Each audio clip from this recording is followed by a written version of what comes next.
ingliz tilini o'rganishdan maqsadingiz o'zi nima? Ko'pchilik bu savolga chin dildan javob bera olmaydi, chunki chin dildan javob bersam noto'g'ri bo'lib qoladi deb o'ylaydi. Qarang, ko'pchilikni, pashti hammani ingliz tilini o'rganishdan maqsadi bu ko'proq pul topish yoki sayohat qilish chet elga. Ko'proq pul topish yoki sayohat qilish, yashash desa ham bo'ladi. Endi nimaga ko'proq, lekin asosan ko'proq pul topish kiradi. Nimaga pul topish? Chunki yo men ko'p pul topishga qiziqmayman, prosta yashashni xohlayman chet elda degan inson ham borib turib chet elda ishlash kerak. Ko'proq pul topish uchun chet elda yashayman deydi. Yoki endi hayotni ko'raman, sayohat qilaman deganlar baribir soni kam bunaqalarni.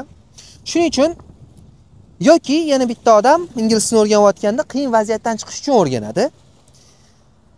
Uyalmayman bu narsadan, pul haqida gapirishdan.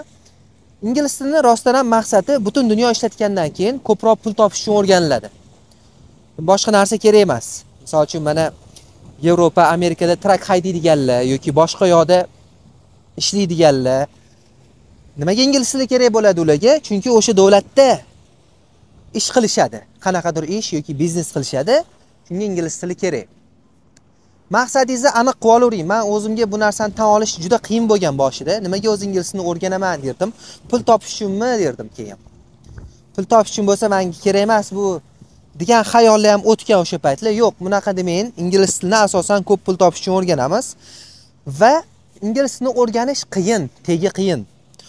Osonroq o'rganish yo'llari bor, u baribir qiyin. Shuning uchun qiyin bo'lsa ham sekin boshlang. Tomchi-chomchi bo'lib turib, mana dengiz daryo bo'lar deydi-yu. Shunga sekin bo'lsa ham o'rganishni boshlang. Vaqt o'tgandan keyin, oylar o'tgandan keyin uni tushunib, nimadirlarni gapira olasiz, tushuna olasiz. Ko'p vaqt oladigan narsa, lekin boshlang. Unaqa uzoqga surib qo'ymang. Ko'pchilik menga telefon qiladi, Telegram, WhatsAppdan yozadi.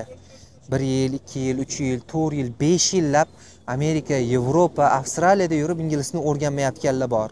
Yoki uyda o'tiraman, chet elda yashayman, ish qilaman, lekin hali ham o'rganmayapman deydi. Unaqa o'rganmaslikdan sizga hech qanaqa foyda yo'q, baribir umringiz o'tyapti. Shu kunlarni pulingizni ham baribir boshqa ishlatyapsiz. Kimdirlar pul bergisi kelmaydi o'qish uchun. Endi shuni narsasi vaqtingizni ketkazasiz. Ingliz tilini o'rganmoqchi bo'lsangiz, pulingizni ham ketkazasiz. Endi yaxshi chiroyli kiyim kiyinaman siz ham pul ketkazasiz. Bu tabiiy hol. Oddiy narsa. Chet el chiqaman siz ham pul ishlatasiz. Bilet olasiz, otel olasiz, aylanasiz, to'g'rimi? Bunga pul ketadi, tekinga bo'lmaydi hech nima. Bilim olish ham xuddi shunaqa, ingliz tilini o'rganish ham xuddi shunaqa. Lekin eng zo'r tarafi bor. Bu ingliz tilini bitta o'rganib olganingizdan keyin bo'ldi, butun umr sizda turadi bu. O'zingiz uchun investitsiya qilayotgan bo'lasiz. Sizda turgandan keyin yana bundan ishlatib ko'proq pul topa olasiz o'sha bergan pulingizdan. Faqat puldan emas o'zi. Keyin ko'proq narsada hayotingizga yaraydi. Ko'p joyda kerak bo'ladi. Sayohat qilayotganingizda ham. Mana men chet elga chiqyapman hozir ko'proq ingliz tili ishlataman faqat ko'pincha. Ingliz tili, oson ingliz tili, sodda ingliz tilini yana. Unaqa qiyin qilib murakkablashtirib yormang o'zingizga. Atelda ishlatiladigan so'zlar oddiy. Ko'chada narsa so'ramoqchi bo'lsangiz oddiy. Savdo sotiq qilayotgan bo'lsangiz bu ham oddiy. Prosta gaplashib o'tirmoqchi bo'lsangiz endi kimdir bilan u endi sal qiyinroq, sal yaxshiroq o'rgangan bo'lishingiz kerak. Lekin oddiy o'rganib oling. Bizda ko'pchilik chet elga chiqyapti, til bilmasdan chiqadi. O'rgangani yaxshiroq menimcha. Qiynalmaysiz.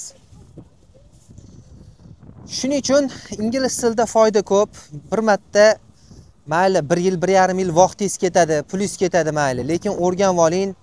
Butun umr, xudo xolasa, mana 20 yoshmisiz, 30 yoshmisiz, 40 mi, 50 mi farqi yo'q. Yana bir 20, 30, 40 yil ishlatasiz.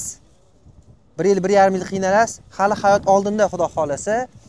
Shuning uchun ko'ngilni cho'ktirmasdan boshlab o'rganing. Hamma narsa pulli, men bir tekin o'rganib ko'ray deyotgan bo'lsangiz, mana shu YouTube'imga kiring. Mana shu YouTube'da pastga bossangiz Ibrohim Pro bor. O'sha yerda kanalimga kirib darslar bor, noldan, harfdan boshlangani, o'shani o'rganing. Daftarni tuting chiroyli qilib turib, bitta katta daftar oling. Daftar olsangiz hech qaysi kamayib qolmaydi. 4 xil ruchka oling. Yozib o'rganing. Nimaga daftarni oling deyman men ko'pchiligiga. Daftarni olishni foydasi rosa ko'p. Chunki misol uchun 5 soatlik dars ko'rsangiz, 5 ta dars ko'rasizmi, 10 ta video ko'rasizmi, 5 soatlik dars ko'rsangiz, o'sha narsani o'sha payt o'rganasiz 5 soat o'rganganingizda. Endi 1 oy o'tdi, 2 oy o'tdi, xayolingizdan ko'tarib esdan chiqib ketdi. Yana o'sha 5 soatni ko'rmaysiz-ku 10 ta darsni.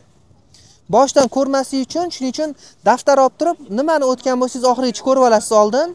Keyin videoni oxirida shunda yozib olasiz shu narsalarni, tushungan narsalaringizni, o'rgangan narsalaringizni. Keyin bo'lsa 5 ta, 10 ta darsga ham xuddi shu narsani qilasiz. 1 oydan keyin esingizdan chiqdimi shu narsa yoki yangisini davom ettirmoqchisiz. 1 oydan keyin shunda daftaringizga qaraysiz, 5 soatingizni endi ketkizish shart emas. Daftaringizga qaraganda 15 gram ketadi, o'qib olasiz. Bo'ldi, hammasi esingizga keladi bittada. Daftar foydasi shu. Endi keyinchalik 20 ta dars o'rganarsiz balkim. 20 ta video 15 soat ketar unga, 20 soat ketar. O'sha narsani 1 soatda shap etib qaytarib olasiz. Daftar tutsangiz. Vaqtim yo'q, men ko'proq yo'lda yuraman, mashinada bo'laman, yurib ketayotgan bo'laman, o'tira olmayman joyimda. Desangiz ham shu narsani qiling, foydasi ko'p. Necha marta qaytarib qiynalib ketdim men buni hammaga. Shart bu narsa, qilsangiz osonroq yo'li shu. Bekorga vaqtim ketishini xohlamayman desangiz, endi vaqtingiz ketishini xohlasangiz, o'zingiz xohlaganingizdek, bilganingizdek qilavering, lekin ustoz sifatida aytaman men sizga, daftar tutganingiz yaxshiroq. Shunaqa qilib turib ingliz tilini o'rganing. Keyingi videolarda ko'rishamiz. Kanalimga obuna bo'lib qo'ying, like bosib.